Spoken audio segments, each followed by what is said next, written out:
آپ نے مشرقی پاکستان کا ذکر کیا، جو بنگالی ماسٹرز تھے جیسے زین العابدین، مرتضیٰ بشیر اور بہت سے بڑے بڑے لوگ شامل تھے، تو آپ ان کا کنٹریبیوشن کیسے دیکھتی ہیں؟ اور پھر ظاہر ہے یہ 71 کا سانحہ بھی ہوا جس نے پورے ملک کے جو ایک کلچرل فیبرک تھا اس کو ریزہ ریزہ کر دیا. یا آپ کہہ رہے ہیں نا، آپ کسی بھی بچے سے پوچھیں مشرقی پاکستان کیا تھا تو کسی کو نہیں پتا.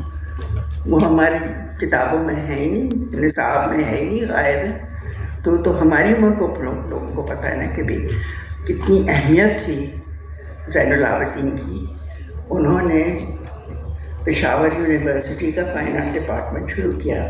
وہ NCA کے بورڈ پہ تھے.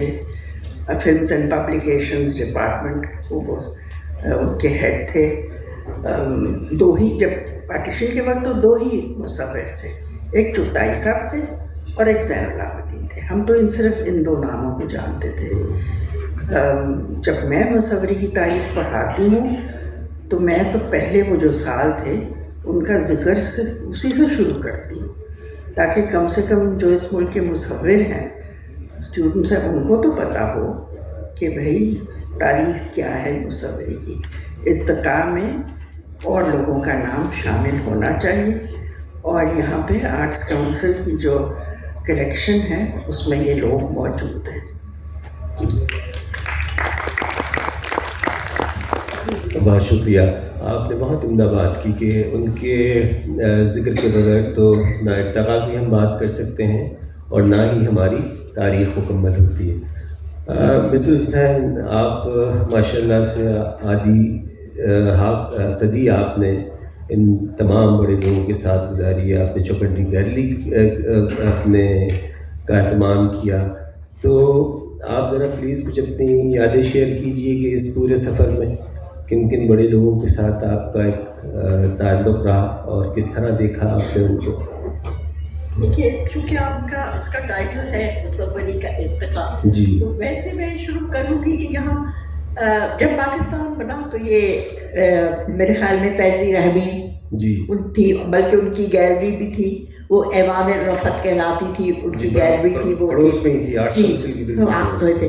اور لاہور میں میرے خیال میں حاجی شریف تھے، چغتائی تھے، استاد اللہ بخش تھے، یہ لوگ تھے. کراچی میں اجمل حسین صاحب تھے، اور ایک لوگ ان کے نام سے واقف نہیں ہیں مگر بہت ہی عظیم آرٹسٹ تھے، یہ پروفیسر عسکری. جی جی آپ اسے، جی ہاں، انہوں نے میرے خیال میں مغل شہزادے اور شہزادیاں وغیرہ پینٹ کیے. بہترین پینٹر تھے اور بہت کم لوگوں نے ان کا کام دیکھا ہے. اور ناگی صاحب تھے. ویسے ناگی صاحب کے اسٹوڈیو میں میرے خیال میں سارے آرٹسٹ جمع ہوا کرتے تھے اس زمانے میں، جیسے شاہد سجاد اور ناگوری صاحب سندھ میں تھے. اس کے بعد پھر کچھ خطاطی کا دور شروع ہوا.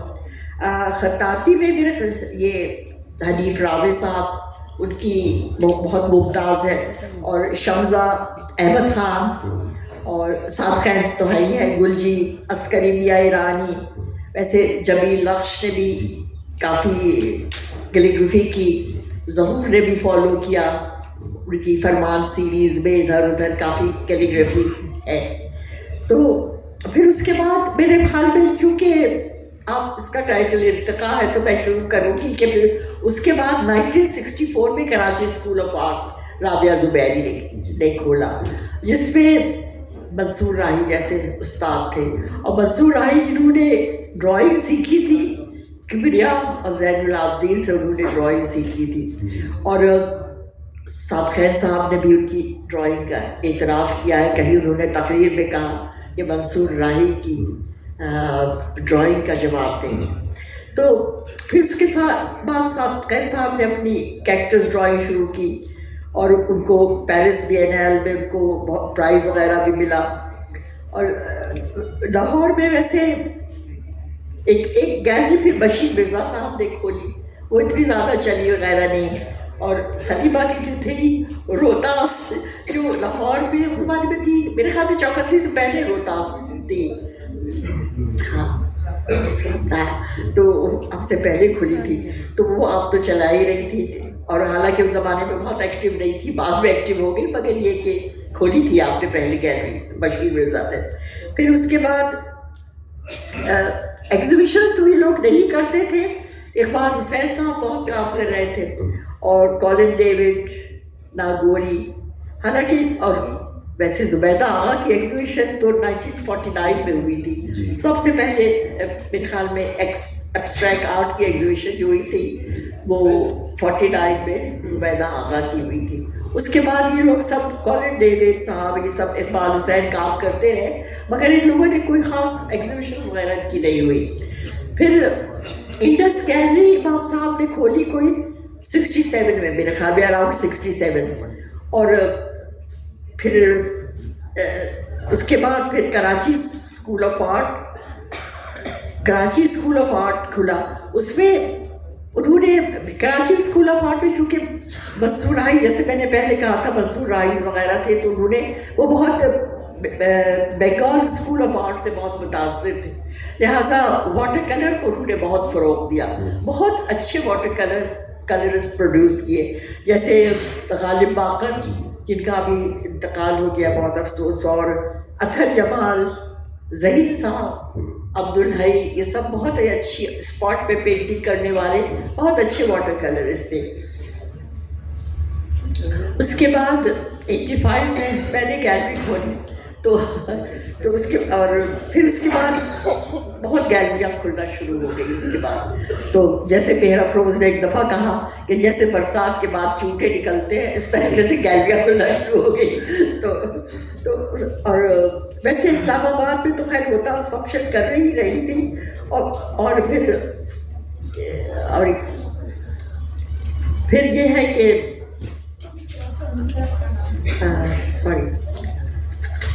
پھر اس کے بعد یہ تھے کہ کراچی میں جیسے ویمن آرٹسٹ بہت ایکٹیو تھی. انڈس گیلری میں ویمن آرٹسٹ زمانے میں بہت ایکٹیو تھی, اور ان کا تھوڑا بہت امام صاحب سے کچھ رہتا تھا. تو بہرحال تو اس میں ناہید تھی, مہر افروز, اور سندھ میں مسرت مرزا بہت اچھا کام کر رہی تھی, اور میرے خیال میں ایک آدھ آرٹسٹ اور بھی تھی, حاجرہ تھی وغیرہ. پھر اس کے بعد میں نے جب گیلری کھولی تو میرے پاس سب سے پہلے تو مجھے ظہور صاحب کی ایگزیبیشن ملی. اس کے بعد زرینہ ہاشمی کی مل گئی. زرینہ ہاشمی خیر ویسے تو وہ انڈین تھی, مگر یہ ہے کہ وہ ایک طریقے سے پاکستانی بھی تھی, اور انہیں پاکستان میں ایگزیبیشن کرتے بہت اچھا لگتا تھا. اس زمانے میں ان کے اوپر اکبر نقوی صاحب لکھا کرتے تھے, تو کہتے تھے, انہوں نے کہا کہ جتنا اکبر نقوی میرے آرٹ کو سمجھتے ہیں کوئی نہیں سمجھتا. تو ان کے بہت اچھے آرٹیکل تھے ان کے اوپر. اس میں کوئی شبہ نہیں ہے, آپ نے بہت اچھا اپنے ذکر کیا کہ ہماری جو آرٹ کی تاریخ ہے وہ جلال الدین احمد اور اکبر نقوی صاحب کے بغیر بھی مکمل نہیں ہے, کیونکہ ان کا بہت بڑا کنٹریبیوشن ہے, اور کس طرح سے انہوں نے لکھا اور اس کو وہ کیا. ان کی کتاب امیجز اینڈ آئیڈینٹی, وہ ایک مشہور ان کی جو کتاب ہے, تو میرے خیال پہ بعض آرٹسٹ جو باہر کام کرتے ہیں وہ کہتے ہیں کہ اگر ان کی کتاب نہ ہوتی تو ہم لوگ بہت ہی باہر کے آرٹسٹوں سے باہر ملکوں میں بہت شرمندہ ہوتے, مگر ان کی اتنی اچھی کتاب انہوں نے لکھی ہے کہ ہم کم از کم دکھا سکتے ہیں, پیش کر سکتے ہیں کہ ہمارے پر بھی, ہمارے آرٹ پر بھی کسی نے اس طریقے سے لکھا ہے. تو بہرحال اس کے بعد میرے خیال میں بہت آرٹ میں ایکٹیو ہو گئے انور سعید, قدوس مرزا, سلیمہ ہاشمی اور نجی وغیرہ. اور چوکندی میں میرے خیال میں ظہور الاخلاق نے 4 ایگزیبیشنز کی, تو ہم بلکہ چوکندی کہلانے لگی کہ ظہور کی گیلری چوکندی ہے. اور شاہد سجاد صاحب بھی نے بھی میرے پاس, میرے خیال میں 94 میں جو انہوں نے میرے پاس ایگزیبیشن کی, وہ بہت ہی زبردست. اس کا ٹائٹل تھا مائی پریمیٹیوز, میرے خیال میں مائی پریمیٹیوز کا ٹائٹل تھا. اور میرے خیال میں بعض آرٹ کرٹکس نے لکھا کہ اس ایگزیبیشن آف دا ڈیکیڈ, اتنی زبردست ایگزیبیشن ہوئی. اور پھر انہوں نے شاید اپنا ریٹروسپیکٹ بھی NCA میں کیا تھا شاید جی, وہ بھی بہت ہی اچھا. شاہد سجاد صاحب کے بارے میں اکبر نقوی صاحب نے لکھا کہ یہ وہ ایسے بت تراش ہیں جو بت گرانے کے لیے بت تراشتے ہیں. جی ہاں, شاہد سجاد سے میرے خیال میں میں چوکندی کھولنے سے پہلے میں شاید سجاد سے میری بہت دوستی تھی اور چوکندی کھولنے میں بھی انہوں نے میری بہت مدد کی. بلکہ سب جب میں نے کھولی تو سب وہ لاہور گئے اور سب آرٹسٹوں کا کام لے کر آئے, تو انہوں نے مجھے بہت مدد کی. مجھے یاد ہے کہ میں نے لائٹ ساری غلط لگوائی ہوئی تھی. یہ کیا کیا آپ نے؟ سب انہوں نے لائٹ صحیح کی, ہر چیز انہوں نے گیلری میں صحیح کروائی ان کی وجہ سے. بلکہ انہوں نے کچھ مجھے یہ جو نیو یارک کی ٹاپ گیلریز تھی جس میں یہ کیا نام ہے اس کا, کسٹیلو سم تھنگ, کسٹیلو اس کا نام تھا, بہت اچھے وہاں کے جو گیلری اونرس تھے انہوں نے مجھے ان کے لا کے اسٹیٹمنٹس دیے شاید نے, وچ ویر ویری ویری یوزفل. اس میں دیا گیا تھا کہ نیور سے کہ بھائی گیلریز ہے, مجھے I am passionate about art, I am opening the art gallery. انہوں نے صاف صاف کہا تھا gallery is a place of business. No, it has to generate money and it's not funded by anybody. It has to generate money and it's a place of business. Business پہ ایک بات یاد آئی. ایک ہمارے اساتذہ میں سے تھے, بہت ہی امپریسو آرٹسٹ تھے, اقبال مہدی صاحب. جب ان کے اوپر بھی اس طرح کا ایک الزام لگا, لیکن انہوں نے ایک جنریشنز کو انسپائر کیا ان کے کام نے, تو آپ اس کو کیسے دیکھتی ہیں؟ دیکھیے اقبال مہدی صاحب کی مجھے یاد ہے کہ ایک زمانہ تھا کہ جب ہر ایک جو گیلری آتا تھا وہ اقبال مہدی مانگتا تھا.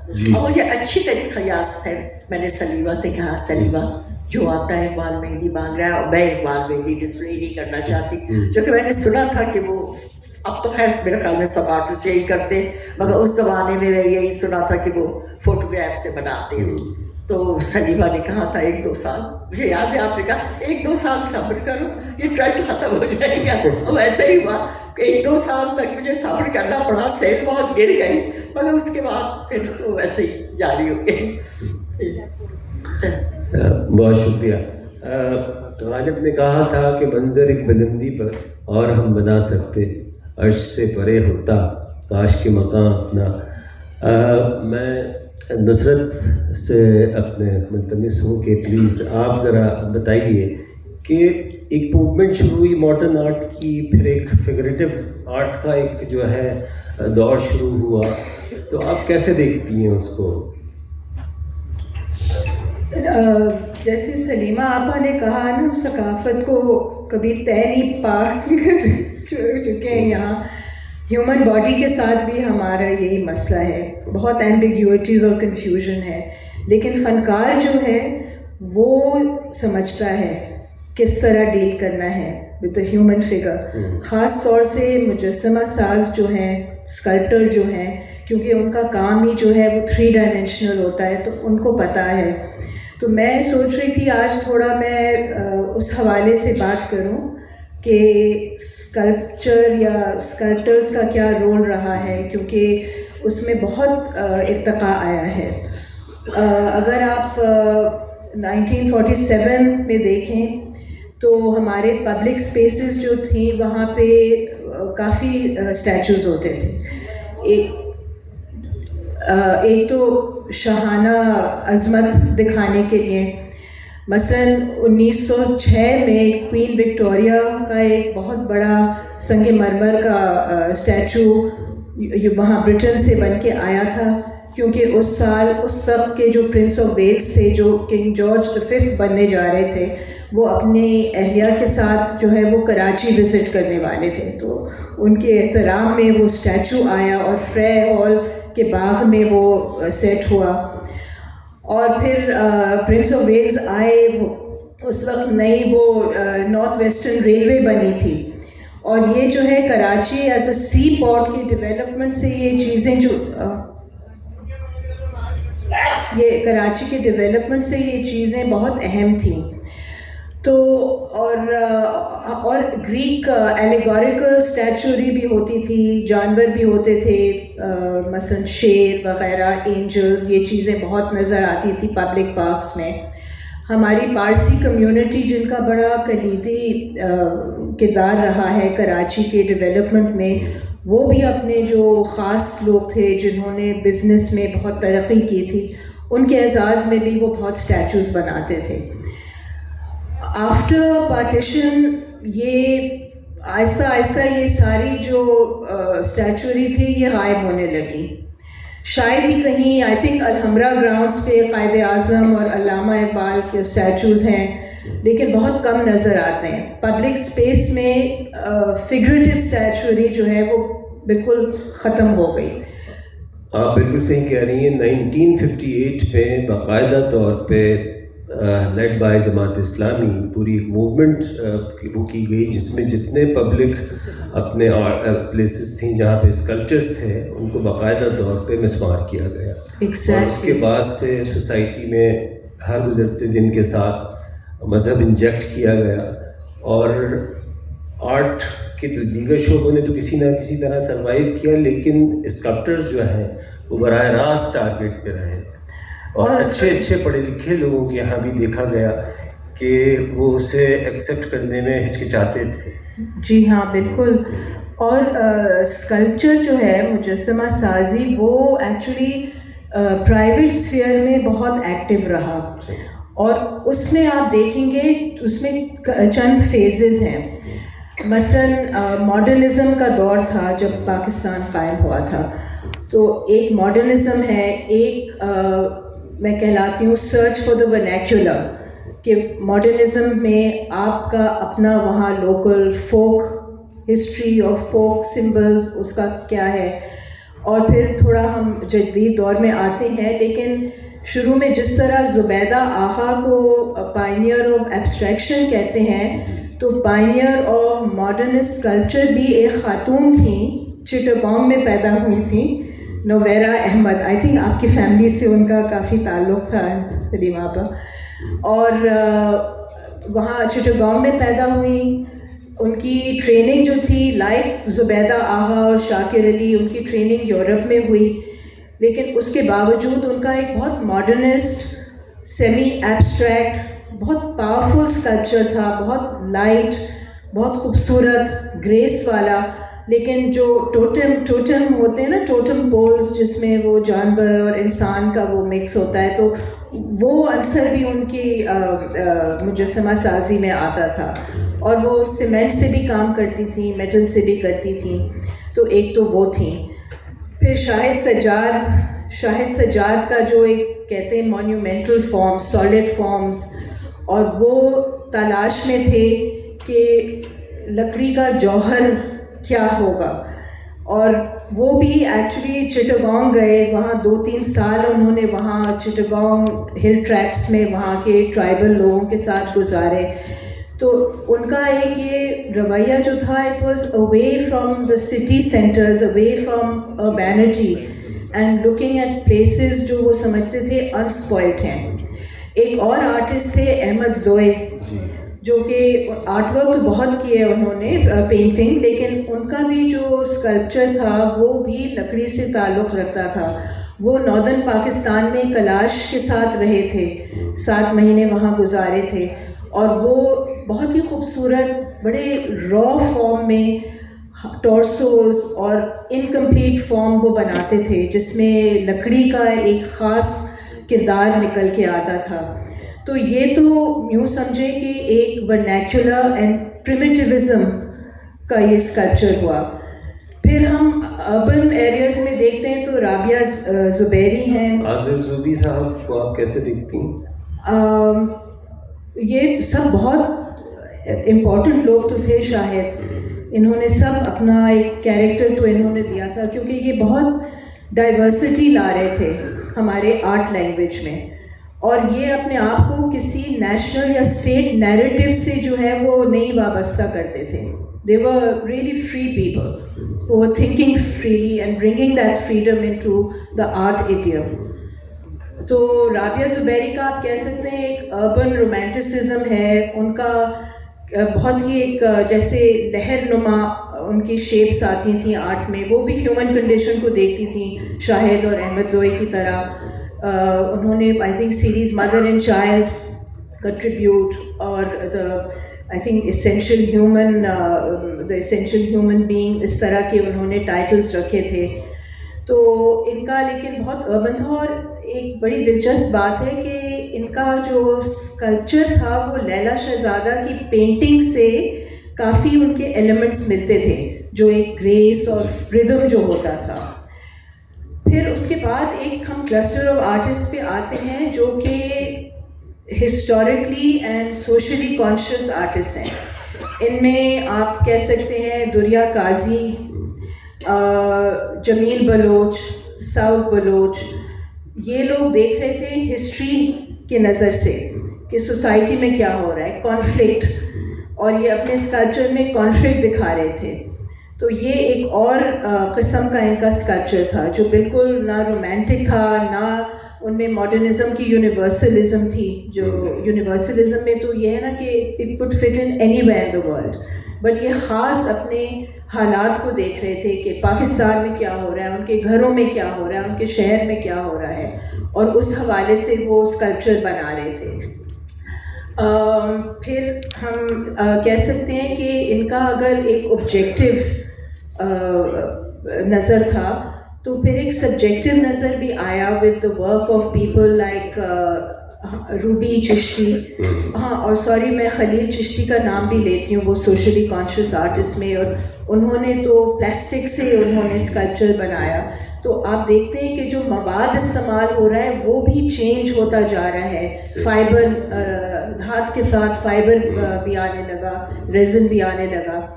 اچھا, پھر روبی چشتی اور امین گلجی میں آپ ایک سبجیکٹیوٹی دیکھتے ہیں, اس میں آپ ایک پرسنل اینگسٹ یا درد آپ دیکھتے ہیں. روبی نے کپڑا اور بھوسے کے ساتھ اپنے بچپن سے عورت کی ایک ریزیلینس جوڑی, اس نے جو ڈالز بنائے. امین گلجی کا ایک خاص کام ہے جو میں یہاں مینشن کرنا چاہتی ہوں, اس کا نام ہے دا اسکرین, اور اس میں انہوں نے اپنا چہرہ دکھایا ہے جس کا منہ کھلا ہے چیخ میں, اور 2 ہاتھ جو ہیں وہ منہ کو چیر رہے ہیں. تو یہ آپ کہہ سکتے ہیں کہ ایک سبجیکٹیو ایکسپریشن آف اسکلپچر ہے. اور پھر میں شازیہ سکندر کا اس وجہ سے نام لینا چاہ رہی ہوں کیونکہ ان کا اپنا ایک ذاتی ارتقاء جو ہے وہ بہت دلچسپ رہا ہے, کیونکہ وہ منیچر پینٹر سے شروع ہوئی ہیں. انہوں نے اپنے تھیسس دا اسکرول میں انہوں نے اپنے انٹیریئرز دکھائے, اپنے ذات کے حوالے سے انہوں نے امیجری دکھائی. لیکن اب جو ہے ان کا جو وہ اسکلپچر تک آ گئی ہیں, اور انہوں نے ہوا جو ہے بنائی ہے, ہوا ٹو بریتھ ایئر لائف, جو کہ میڈیسن پارک گارڈن میں لگا تھا 2023 میں. وہ ایک فل سرکل, ایک طرح سے یہ ایک ایلیگوریکل فگر ہے ہوا, اور یہ واپس جو ہمارے پارکس میں جو ایلیگوریکل اور میتھیکل فگرز ہوتے ہیں اس کے ساتھ یہ جوڑ بنتا ہے اس کا. تو آخر میں صرف یہ سوال اٹھانا چاہوں گی کہ کیا یہ کبھی ممکن ہوگا ہمارے پاکستان میں کہ ہم دوبارہ پبلک اسپیس میں فگریٹو اسکلپچر دیکھیں, لیکن اس دفعہ ہم اپنے ایک پوسٹ کولونیل لہجے میں وہ اسکلپچر تیار کر کے دکھائیں. بہت ہی اہم بات کی آپ نے. تو سب مرین اور ٹینک اور جہاز, فائٹر بامرز ہیں پبلک اسپیسز. یہ بات سلیمہ آپا نے صحیح کہی کہ واقعی جو پبلک اسپیسز اپنے آرٹ کے لیے ہونی چاہیے, یہ ایک ایسے اظہار کے لیے جس کا انٹریکشن ایک عام انسان سے ہو اور ایک نیا ڈائلاگ شروع ہو. وہ ساری اسپیسز بھی جس طرح بہت ساری چیزیں اغوا کی گئیں تو پبلک اسپیسز بھی اغوا کر لی گئیں. میں معین فاروقی صاحب کا بہت گہرا تعلق رہا, علی امام صاحب کا بڑا ایک رول ہے اس پورے ہمارے آرٹ سیناریو میں. تم معین فاروقی پلیز ذرا آپ اپنے بتائیے کہ امام صاحب کے بہت آپ قریب رہے اور کس طرح دیکھتے ہیں آپ نے ان کو. جی بالکل دیکھا ان کو, اور بلکہ میں بیٹھے بیٹھے میں سوچتا رہا کہ میں کیا کہوں جو کہ تھوڑا سا اس میں ایڈ کرے. تو آپ کی اجازت سے تھوڑا سا اس کے آرٹ کرٹیسزم پہ میں بولوں. جی پلیز.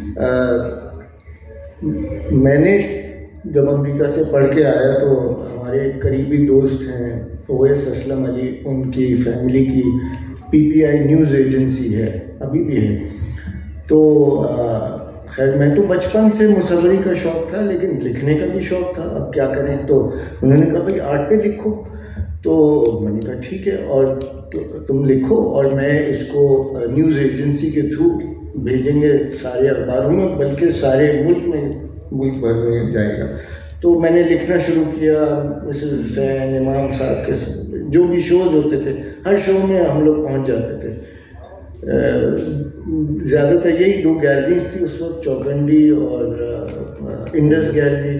اس کے علاوہ کبھی شوز گرٹھے انسٹیٹیوٹ میں ہو رہے ہیں تو الیانس میں ہو رہے ہیں تو میں سب پہ لکھتا تھا. تو یہ کوئی 2-3 سال میں نے بہت لکھا اس پہ, اور اس کی خوبی یہ تھی کہ پی پی آئی کی وجہ سے وہ آرٹیکل سارے پاکستان کے کونے کونے میں پہنچ جاتے تھے, اور وہی آرٹیکل چھپتا تھا, سنڈیکیٹڈ تھا ایک طرح سے.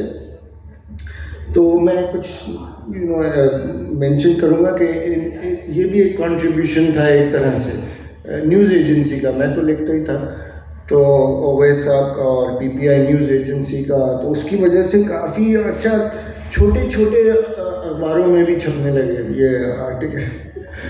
تو اور اس کے علاوہ اس کے بعد پھر میں نے انڈیویجول اخباروں اور میگزینس کے لیے لکھنا شروع کیا. تو اس میں کہوں گا کہ اسٹار, اچھا یہ جو آرٹیکل تھے Star, Leader, Daily News, Morning News, ہر جگہ چھپنے لگے. اور لاہور میں بھی, لاہور اسلام آباد میں بھی وہ فرنٹیئر پوسٹ تھا, وہاں بھی تو چھپنے لگے. لیکن اس کے علاوہ اور کچھ لوگوں نے بڑا آئی تھنک بہت کنٹریبیوشن کیا آرٹ کے کوریج کو. ایک تو آصف نورانی اسٹار میں, اور ان کے انڈر میں بینا سرور جو ہماری دوست بھی ہیں, انہوں نے بھی بہت اس کو سپورٹ کیا اور چھاپا. اور اسی طرح سلیم آسمی صاحب جو کہ ڈان میں تھے, سلیمہ گیلری بھی نکالا. ہاں گیلری وہ نکالی. تو وہ بھی امام صاحب کے یہاں بیٹھک ہوتی تھی تو سلیم صاحب بھی ہوتے تھے. اور پھر Nilofar of course is a pioneer also, Nilofar Farooq. And ایک تھے گریگری مینے سالے, وہ لکھتے تھے, پھر وہ چلے گئے واپس. تو وہ تو کھل کے لکھتے تھے, ایسا کرٹیسائز کرتے تھے. تو شاید آپ کو پتا ہو کہ کچھ لوگ بہت اپسیٹ ہو گئے تھے اور کچھ ہاتھا پائی بھی شاید ہوئی شاید. تو یہ بھی ہوا, سنا ہے میں نے. آئی ڈونٹ نو, خیر وہ ملک چھوڑ کے ہی چلے گئے. اور آف کورس سلیمہ صاحبہ ہرسیلف اتنا لکھا ہے, شی اسٹریڈلز بوتھ. ان کے تو لکھنے سے بھی اور مصوری سے دونوں سے تعلق ہے. اور ڈاکٹر نقوی ظاہر ہے ان کو کیسے نہیں بول سکتا. اور شفیع صاحب, شفیع صاحب, ان کا بھی بڑا کنٹریبیوشن ہے اس میں. جی حمید زمان, بالکل, میں کیسے بھول گیا, سوری. آپ نے بہت اچھا کیا, بہت ہی سویٹ آدمی, بہت ارے یار ان کا اتنا افسوس ہوا جب وہ. جی امجد علی, ان سے پہلے امجد علی, بالکل. یہ ان سب کا بڑا امجد علی صاحب کی تو پھر کتاب بھی چھپی تھی, پینٹرز آف پاکستان اور سم تھنگ. تو اس طرح. اور علی امام آف کورس ہمسیلف بہت سپورٹ کیا انہوں نے یہ آرٹیکلس کا. بھائی میں جب میرا شو ہوتا تھا تو میں بتاتا ہوں کہ وہ ایک چلو میرے ساتھ جب میرا شو ہو تو چلو ابھی ہمیں یہ کچھ سارے اخبار کے چلتے ہیں, تو میں ان کے ساتھ میری گاڑی میں بٹھایا اور چلو کہاں چلیں, پہلے لیڈر. چلو لیڈر پہ وہ سیڑھیاں چڑھ کے ایڈیٹر سے ملتے تھے کہ یہ لیجیے یہ ہے. پھر اسٹار میں گئے, پھر ڈان میں. مطلب he was so particular about کہ نہیں سب جگہ جائیں گے ہم. تو بڑا اچھا ایکسپیرینس رہا ان کے ساتھ کہ وہ جا کے یہ کرتے تھے. اور بینا سرور, شہناز رمضی صاحبہ, big contribution, and Nusrat of course. تو اور اسی طرح ہیرلڈ اور نیوز لائن کا بھی بہت کنٹریبیوشن ہے اس میں. ریحانہ صاحبہ اور ریحانہ اور وہ سارہ شاد, all these ladies, they were بہت لکھا. اور تو وہ بڑا اچھا زمانہ تھا. ان دا سینس میں اس لیے کہہ رہا ہوں زمانہ اچھا تھا کیونکہ سب تو بند ہو گئی میگزینز اور آن لائن ہے شاید کچھ نقطہ آرٹ اور یہ آرٹ ناؤ وغیرہ, also closed down, but it's on online. Abhi bhi hain ke archives are all online. I think Shamim Akhtar بھی شمیم اختر بالکل. so بہت لوگوں کا کنٹریبیوشن ہے اس میں آرٹ کرٹیسزم میں. اور مہاجری حسین مہاجری حسین کا بہت کنٹریبیوشن ہے. اچھا سلوت علی, اس میں کچھ لوگوں کا کہتے ہیں کہ بھائی یہ کرٹیسزم نہیں ہے, یہ تو بس ڈسکرپشن ہے. اب اس کو رہنے دیں الگ, وہ ایک ٹاپک ہے. اور کچھ سب کا اپنا سٹائل ہوتا ہے لکھنے کا. اس میں کوئی شبہ نہیں کہ سبھی کا اپنے کنٹریبیوشن رہا ہے, اور دام میں دم میں سکھ میں سب نے ہی اپنا حصہ ڈالا ہے. Arts council of Pakistan Karachi کی 18ویں عالمی اردو کانفرنس ہے. اس کی خوبی یہ ہے کہ یہ تمام فائن آرٹ کے جتنے شعبے ہیں اس کو سب کو ایک پلیٹ فارم مہیا کرتے ہیں. ابھی اسی مہینے ورلڈ کلچرل فیسٹیول ختم ہوا, تو آپ نے پبلک آرٹ کی بات کی تھی, تو ہم نے کوشش کی کہ اسے ریوائیو کیا جائے, اور اپنے فرانس سے اور دنیا کے دوسرے سویڈن سے اور دوسری جگہوں سے آرٹسٹ آئے, انہوں نے یہاں پہ میورل بھی پینٹ کیے. تو سفر جاری ہے.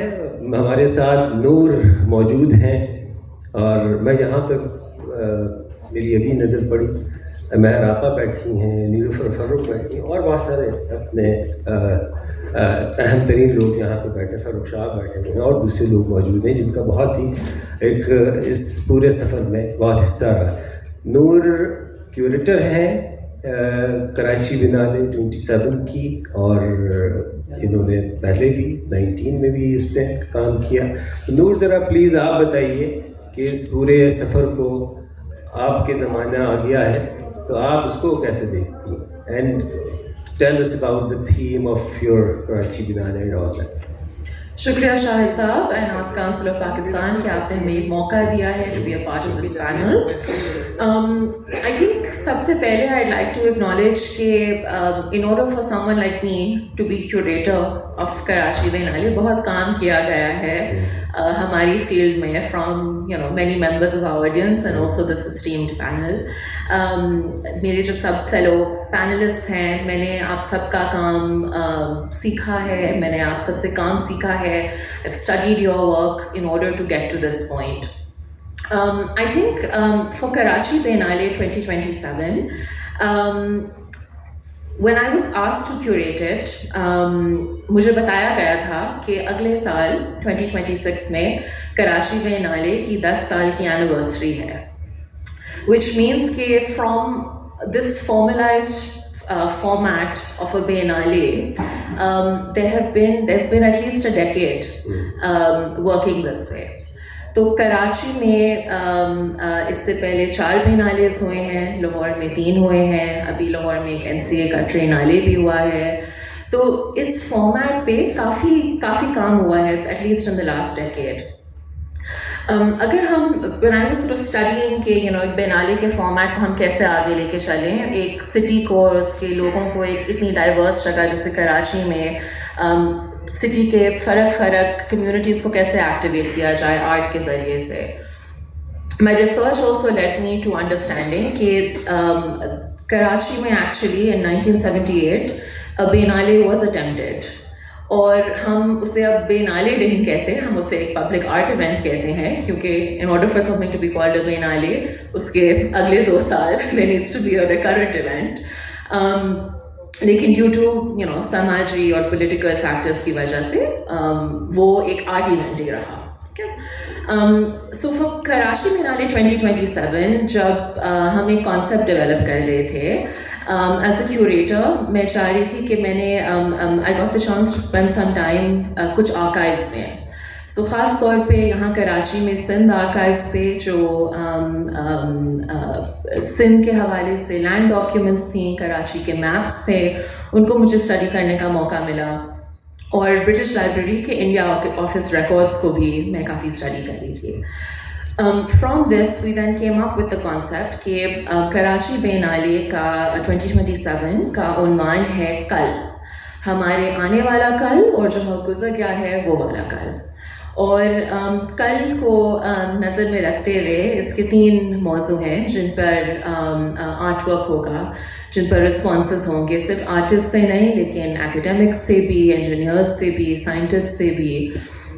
اور یہ موضوع ہیں ڈسپلیسمنٹ اور مائگریشن، کراچی کا بندرگاہ ایز اے سورس جس سے لوگ اور آئیڈیاز اس ریجن کے اندر آئے ہیں، لیکن اس ریجن سے ایکسٹریکشن بھی ہوئی ہے، لوگ، ideas, goods have been taken out of this region also. And آخری موضوع ہے پانی as a means of connecting all of us locally within the country also لیکن انٹرنیشنلی بھی. In terms of Karachi biennale venue wise Karachi کو کیسے activate کرے گا، سو I'm keen on looking at تین فرق طرح کے وینیوز ہیں ہمارے پاس. جب میں ان آرکائیوز میں کراچی کے سٹی میپ اسٹڈی کر رہی تھی،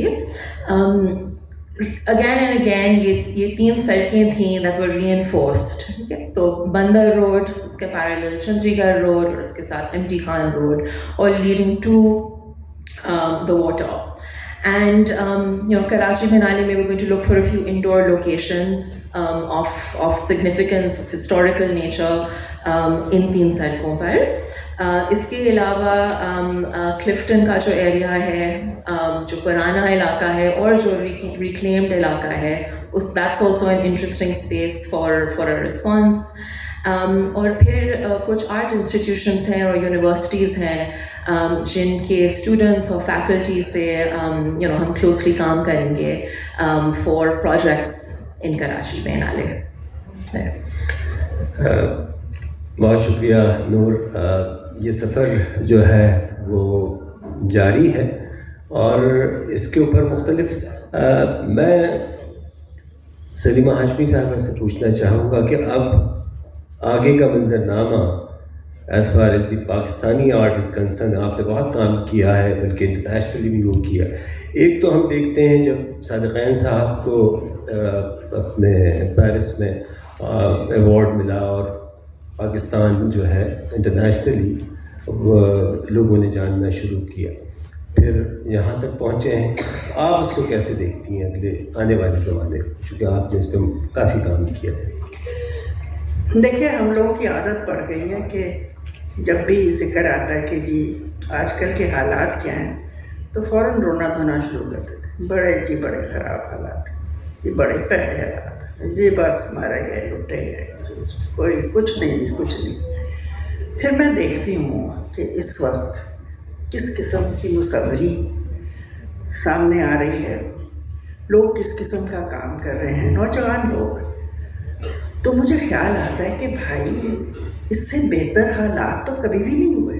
بہت اچھی بات کہہ رہی ہیں. اور پھر شاید مجھے اگلے مہینے بلایا گیا ہے ایک سمپوزیم میں سنگاپور، اور مجھے جو عنوان دیا گیا ہے بات کرنے کے لیے، وہ عنوان ہے The worst things are the better the art becomes. اور میرے خیال میں یہ بالکل صحیح ہے. حالات جتنے بگڑتے جاتے ہیں، میرے خیال میں آپ کا جو ہیومن ریسورس ہے، خاص طور پہ آپ کی نوجوان نسل جو ہے، وہ اس قدر اڑیل ہے، اڑیل بھی ہیں. اور جس چیز کو کہتے ہیں نا کہ انہوں نے طے کر لیا ہے کہ بھئی ہم نے کچھ نہ کچھ ضرور کرنا ہے.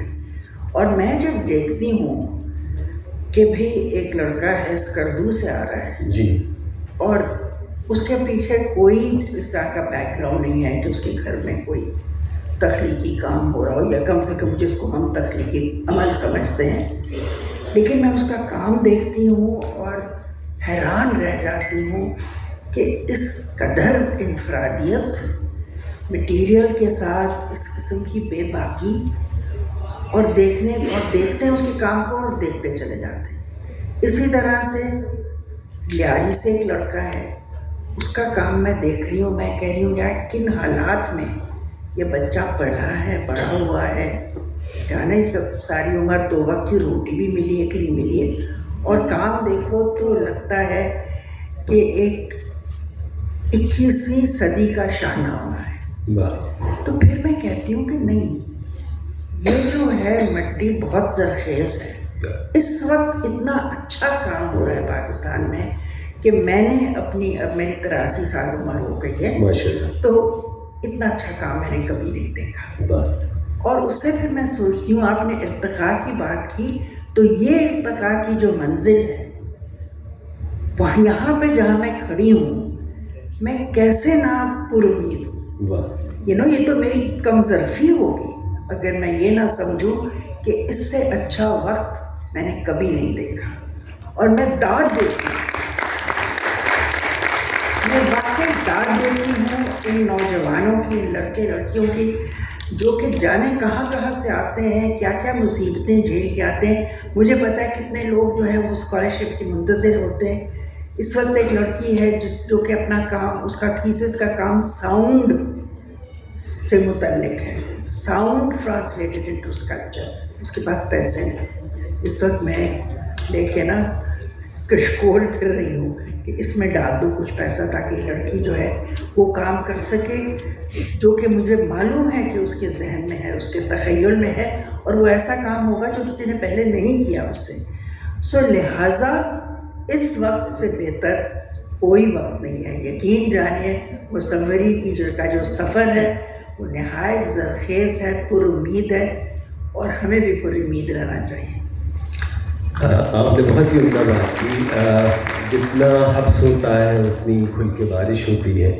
آپ نے لیاری کے جس آرٹسٹ کا ذکر کیا، میں یہاں پہ یہ بات بتانا چاہوں گا کہ وہ آرٹس کاؤنسل کا جو school of visual and performing arts ہے، وہ بچہ وہاں یہاں سے پڑھا ہے اور اسکالرشپ پہ، اور now he is a brilliant successful artist. اور اس میں سارے اس کے اندر اس انسٹیٹیوشن کو بلڈ اپ کرنے میں ہماری تمام فیکلٹی ممبرس کے ساتھ ساتھ جو ہمارے آرٹس کاؤنسل کے صدر ہیں احمد شاہ، ان کا بہت بڑا کنٹریبیوشن ہے کہ ایک ایسا ادارہ جہاں پہ اگر آپ کے پاس وسائل نہیں ہیں، پیسے نہیں ہیں، لیکن اگر آپ آرٹ پڑھنا چاہتے ہیں تو یہ ان کے لیے ایک پیراڈائز سے کم نہیں ہے. ایک کوئی کامنٹ کہ آپ مس حسین، آپ سے بھی یہی سوال ہے کہ اب آپ آنے والے وقت کو کیسے دیکھتی ہیں؟ میرے خیال میں یہ بہت ہی اچھا وقت ہے. ایک تو ہمارا کام جو ہے وہ ایک تو نیو منیچرز جو تھے انہوں نے ہمارا کام بہت انٹرنیشنل کر دیا ہے، اور دوسرے بھی بہت سے ہمارے آرٹسٹ جیسے جو میری ہی گیلری میں جنہوں نے پہلی ایگزیبیشن کی تھی، دے ہیو بیکم انٹرنیشنل. اس میں میرے خیال میں کیا یہ مجھے اس وقت نام سب کے نام نہیں آ رہے ہیں، مگر اس میں سے کافی انٹرنیشنل ہو چکے ہیں. عمران قریشی، عائشہ خالد وغیرہ یہ سب ہو چکے ہیں. اور میرے خیال میں اب جو کام آ رہا ہے وہ بہت ہی اچھا کام پروڈیوس ہو رہا ہے. میرے خیال میں کنسیپچولی بھی، اور بہت ہی اچھا کام لوگ کر رہے ہیں، بچے کر رہے ہیں. اور میرے خیال میں آرٹ کا مستقبل پاکستان میں بہت روشن نظر آ رہا ہے. بہت شکریہ. نصرت پلیز آپ بتائیے، ہمارے پاس وقت ختم ہونے والا ہے. آئی تھنک میں نے یہ دیکھا ہے کہ جو ینگ اسٹوڈنٹس آتے ہیں گیلریز میں آرٹ دیکھنے، تو اتنی ان کی انٹلیکچوئل کیوریوسٹی ہے، اور آپس میں ان کی جو گفتگو ہے وہ اتنی دلچسپ ہوتی ہے، تو یہ تو بہت ہی خوش آئند بات ہے. بہت شکریہ. معین. بالکل اتفاق کروں گا سب سے. یہ تو بہت ہی اتنے ینگ آرٹسٹ آ گئے، اتنے سارے، اور سب اچھا کام کر رہے ہیں. بہت اچھا، بہت ایکسائٹنگ وقت ہے. نور. بالکل. I think I will eco آپ جو کہہ رہے تھے کہ جو آرٹس کاؤنسل نے جو آئی تھنک کیا ہے کراچی میں، کراچی کے بچوں کے لیے is really in like any thing I think that has come before it. And I think in بچوں کے ساتھ خاص طور پہ کام کرنے میں بہت دلچسپی ہوتی ہے. پچھلے سال میں and some of my colleagues Lahore museum کو ڈیجیٹائز اور کیوریٹ کر رہے تھے، اینڈ اس پروجیکٹ کے اندر زیادہ تر ہمارے ساتھ جو انسٹالیشن میں سب بچے تھے وہ آرٹس کاؤنسل کے گریجویٹس تھے. بہت شکریہ. جیسے سلیمہ آپا نے کہا، میں اسی فراز صاحب کے شعر سے اپنی بات ختم کروں گا کہ شکوہ ظلمت شب سے تو کہیں بہتر تھا، اپنے حصے کی کوئی شمع جلاتے جاتے. بہت شکریہ آپ کا، آپ سے.